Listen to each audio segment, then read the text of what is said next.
Home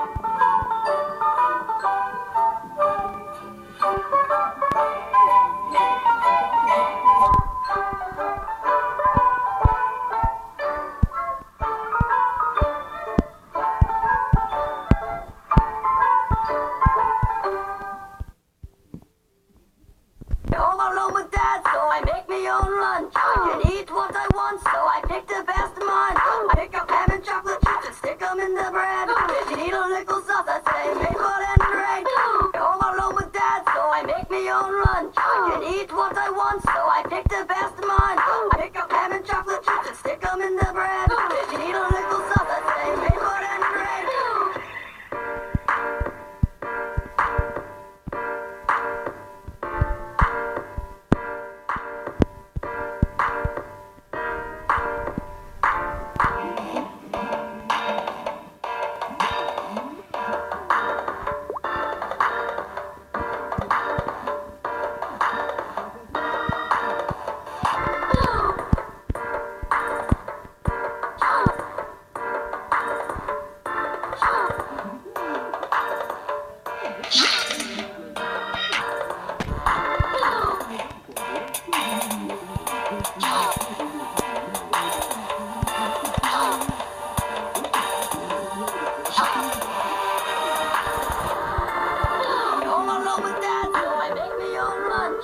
Eat what I want, so I pick the best of mine. I pick up ham and chocolate chips and stick them in the bread. If you need a little sauce, I say maple and bread. Home alone with dad, so I make me own lunch. I can eat what I want, so I pick the best of mine. I pick up ham and chocolate chips and stick them in the bread. If you need a little sauce, I say maple and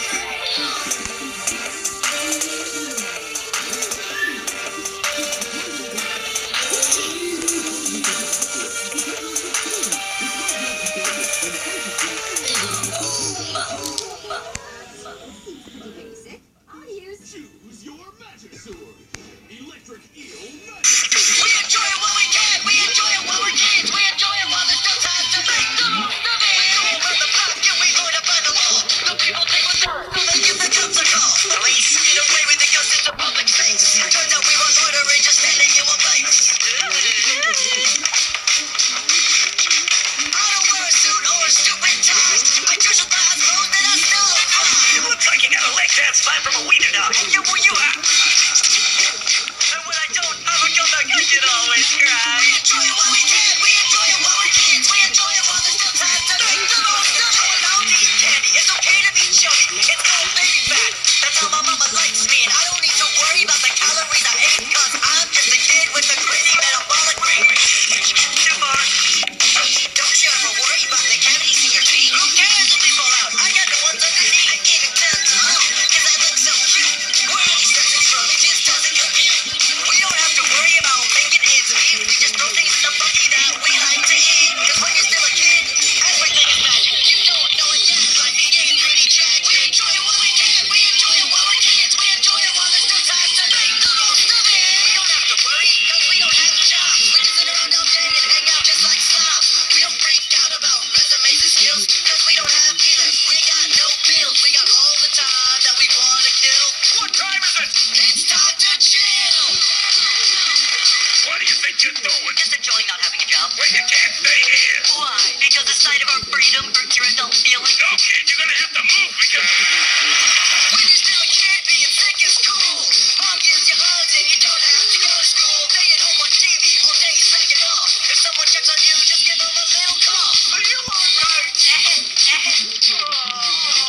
It's not my fault if I behave like a dummy. I do a lot of stupid things cause I find it funny. We don't need an excuse cause we got imagination. We're using it right now to escape the situation. Because when you're a kid, you're dreaming many things. Like being ninja ninjas or a wizard cop with wings. We can fight a shark bear kid with a sword made of swords. Be the best at everything and win awesomest awards. See an underwater castle with a sea walls made of crystal. Saving mermaids from drunk people using golden laser pistols. Under the universe in our proud spaceship. Go back in time and teach escaping as a kid. But you don't need to worry about our future plans in college. Superpowers or with arms, that's a substitute for knowledge. It's okay for me to dream that I'm a cowboy from the west. And for me to keep hoping that there's still a chance to go.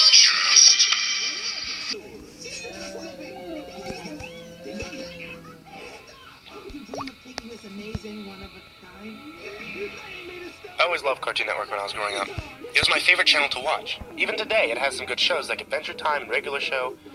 One of the newest shows on the network, The Amazing World of Gumball, is a pretty cute, mildly entertaining show. Not really my cup of tea. It's a little immature, but my little brother seems to like it a lot. And one day, I was watching Adult Swim when I realized I'd been up so late, I hadn't even kept track of time. It was already 4 a.m. I don't really recall ever watching Adult Swim this late, so I stayed awake to see what would happen when it ended. A little bumper showed up at the bottom of the screen during a commercial break. It said that a special episode of The Amazing World of Gumball was about to come on. I was a little confused about an episode of a very popular new show coming on this early, but I was bored and decided I would watch it, thinking it might come on later in the day, so I could spoil it for my brother.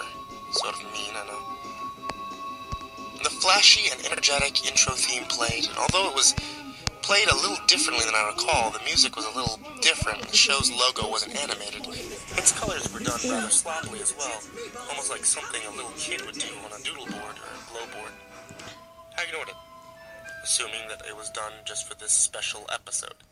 The title of the episode was The Grieving. Sort of sad title, but I didn't really pay too much attention. It began with Gumball, the show's 12-year-old protagonist, standing alone facing a corner of his dimly lit classroom. He looked absolutely miserable, a far cry from the cheerful demeanor he usually had. There was no one else in the room, not even his best friend and adopted brother Darwin the goldfish. And the windows in the room clearly showed the night sky outside. I was really starting to get confused.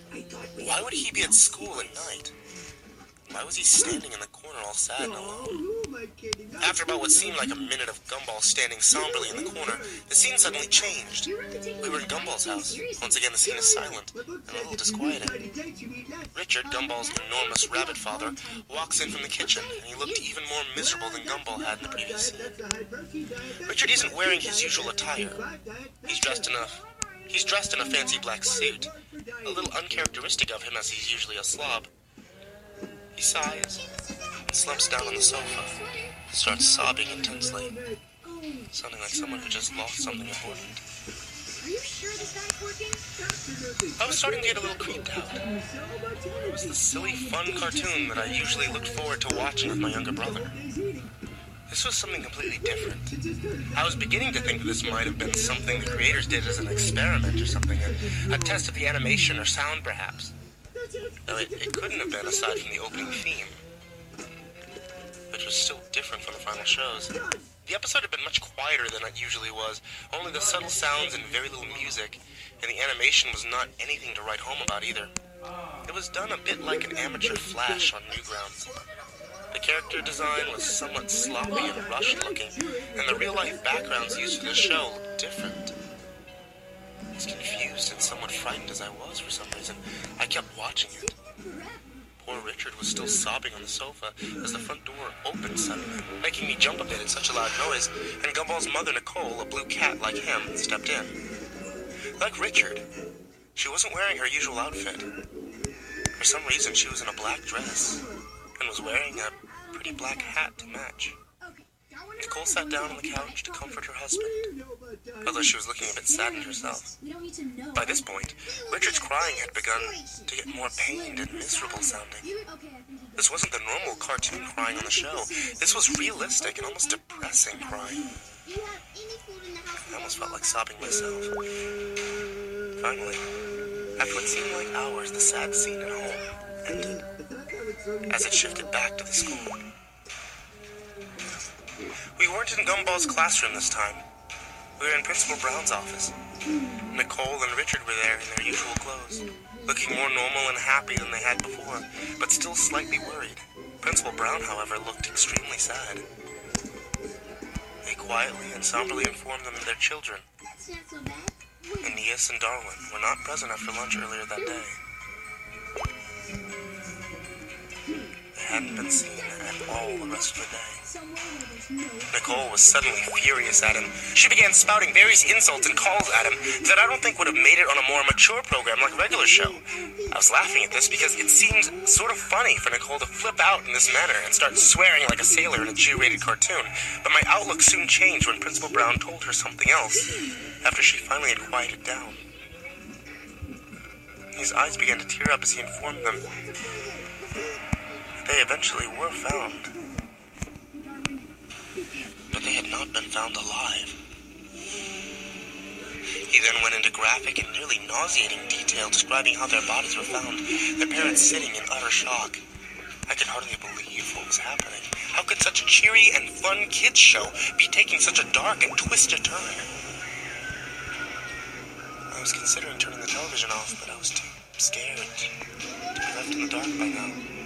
Nearly frozen by fear and disturbed intensely at the terrible things that he was saying.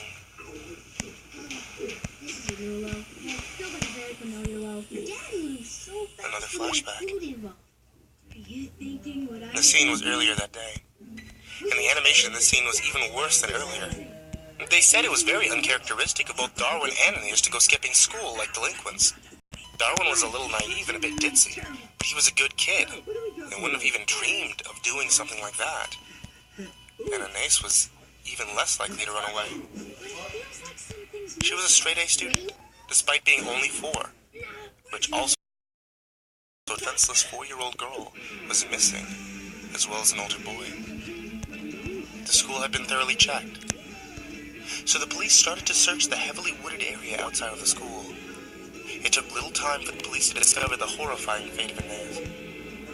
In a small clearing outside of the school, her head was found in a small box. You likely would have expected something like that to be shown in a show's cutesy art style, but it was nothing like that at all. Realistic blood covered the box inside and out, while her head was done in a normal style. It was drenched in blood and some other fluids. Not all of them hers, apparently. There was a note in the box, seemingly written in her blood.